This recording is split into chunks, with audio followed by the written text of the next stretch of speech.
deixar a luz acesa, né? Só que para ele, né, isso é uma demonstração de amor. Quando eu apago a luz, né? Já que ele trabalha tanto para manter aquilo ali.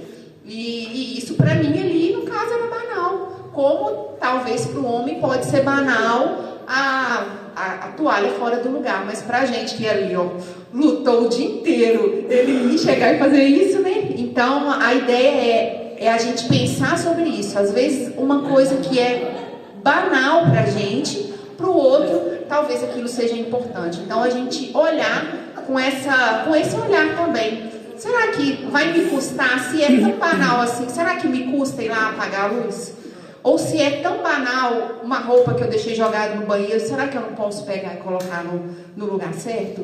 Né? Então, o que será que a gente pode melhorar pensando a respeito disso? Mesmo se tratando de coisas pequenas.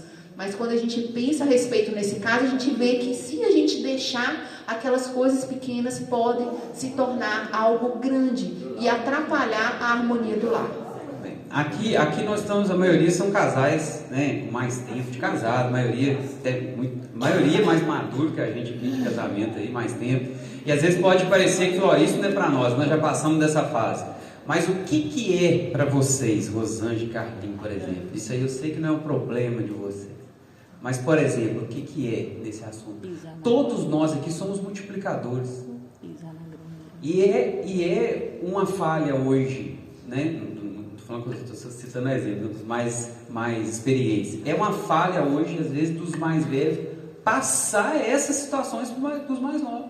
De ensinar os mais novos sobre essas coisas. Às vezes, né, não vamos falar daqui a pouco, talvez eles não vão ser nem apaziguadores, vão ser vai jogar mais um combustível ali ainda, né? Então, cada um de nós também temos essa função, né? Olhando que essa responsabilidade, olhando que a plateia aqui é mais de pessoas já experientes. E nesse caso do casal lá, nós éramos muito pouco tempo de casado. E a gente se identificava muito com eles, porque era muito parecido. E aí, logo coloquei e falei, rapaz, às vezes, será que a solução... Contrata lá uma empregada. Contrata um empregado por enquanto. E depois vai vendo, vai orando. Uma hora as coisas vão acontecendo, né? Dá um tempo, às vezes você não sabe o que é. A pessoa está até depressiva ali por alguma coisa. Vamos tentar tratar, descobrir qual que é a raiz do problema. E isso pesou para mim, porque quando no início do casamento a gente vai ganhando maturidade aos poucos. Eu estou ganhando aos poucos aqui. Comeu. Eu vou resolver. Você toma vai, né? Para de tomar. Só fica na época. Não vai tomar mais. Meu Deus. Mas aí, na questão da luz, eu lembrei logo na solução que eu dei pro marido lá. Aí eu falei assim, nossa, se isso está me incomodando, se eu dei solução de contratar, eu que me viro agora, arrumo a energia solar e não vou discutir com esse negócio, não vai ser problema, pode usar. Então, assim, buscar. Próximo, ainda não tão banal, mas ainda na área financeira, foi eu que fiz esse negócio, então preocupei muito, não, brincadeira, fizemos juntos. Fico preocupado quando ela extrapola nas compras. E eu não vou ficar falando aqui que eu não é nosso escritor, mas eu dou graças a Deus pela esposa nesse sentido, que ela não extrapola. Não, né? Mas às vezes não extrapola. Mas não quer dizer que você não pode. Agora nós, mulheres, ó, me sinto desvalorizada quando ele não ouve o que eu falo. Não dá atenção, né, para aquilo que eu falo. Então, pessoal, quando a gente fala da questão do extrapolar gasto, sabe? Às vezes é simplesmente uma comunicação.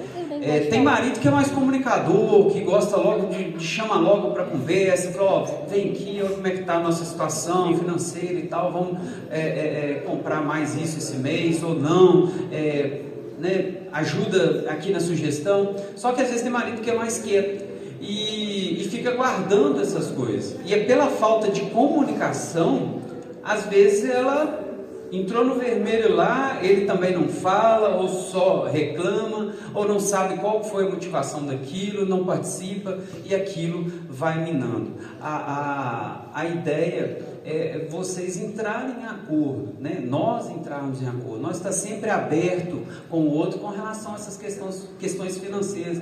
E muitas vezes a gente vai descobrir que nós somos, né? No caso do Mário, nós somos meio que incoerentes nessas coisas. Mas outro sapato, aquele sapato às vezes custou 40. Aí vai lá, compra um murinete de 250, de 500 reais e tá tudo bem. Mas já o terceiro par de sapato, não chegou a 100 ainda, mas já tem que comprar agora um outro negócio para um bote lá para prestar. Então, eu vivia muito isso, moto, não sei mais o que, capacete, escondia até o preço para não saber quanto custava aquilo. Mas se incomodava se a esposa comprava. Então é incoerência, é imaturidade, a falta de sentar, conversar e pedir a Deus a inteligência e o discernimento para, peraí, vamos construir junto as coisas, o que é importante para os dois, né? E a gente falando, né, a respeito dessa questão da área financeira, que é uma área que a gente precisa realmente, né, cuidar e conversar e ter esse diálogo. Quando a gente colocou essa frase aqui nas mulheres, né, que me sinto desvalorizada quando ele às vezes não me ouve naquilo que eu falo. E nessa área financeira isso às vezes pode acontecer justamente pela falta de diálogo, porque muitas das coisas que às vezes é importante pra gente, né, e o homem acha que não, mas a gente pode colocar para ele de uma forma, né, para que ele possa entender as nossas necessidades também. E ter esse acordo, essa conversa é sempre bacana, né, porque no casamento a gente tem os mesmos objetivos, né? Então, se nós temos objetivo e os objetivos financeiros também, e se a gente tem o mesmo objetivo, fica mais fácil. Não, agora nós estamos na fase que a gente precisa dar uma economizada porque a gente quer conquistar tal coisa, né? Então, se tem uma comunicação e um acordo com relação a isso, as coisas acabam ficando mais leves. E a gente tem uma história de um casal muito amigo nosso, e eles têm um acordo que funciona na casa deles. E o acordo deles é assim, nesse caso os dois trabalham, tanto a esposa quanto o esposo. E aí eles juntam, né, o salário deles, e eles têm essa consciência de que o dinheiro é da família. Então é algo que eu bati muito a cabeça também para aprender, sabe? Na época que eu trabalhava era assim, né? O dinheiro que eu ganhava era meu, e o dinheiro dele era de todo mundo. Era mais ou menos assim. E que bom, era nosso. E que bom que o Senhor, Ele vai trazendo luz, né, para a nossa vida, vai nos ensinando, e a gente vai aprendendo com relação a isso, né? Que de fato, né, é a nossa família, é o nosso dinheiro, então somos nós que vamos decidir. E eles sempre tiveram isso muito claro. Então eles têm uma porcentagem que eles dividem, então fica uma porcentagem do valor total para ela, uma porcentagem do valor total para ele, para que eles possam ter os gastos do dia a dia.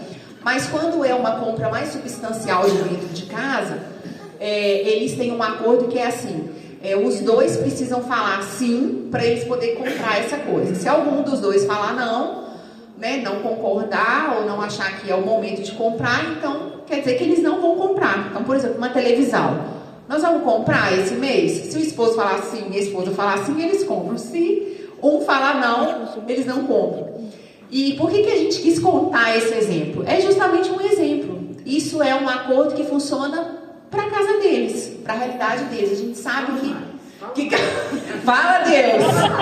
A gente sabe que cada casa vai ter aquilo que funciona para aquela família, né? Mas isso é importante, sentar, conversar e ter esses acordos que vão funcionar para dentro do lar de vocês.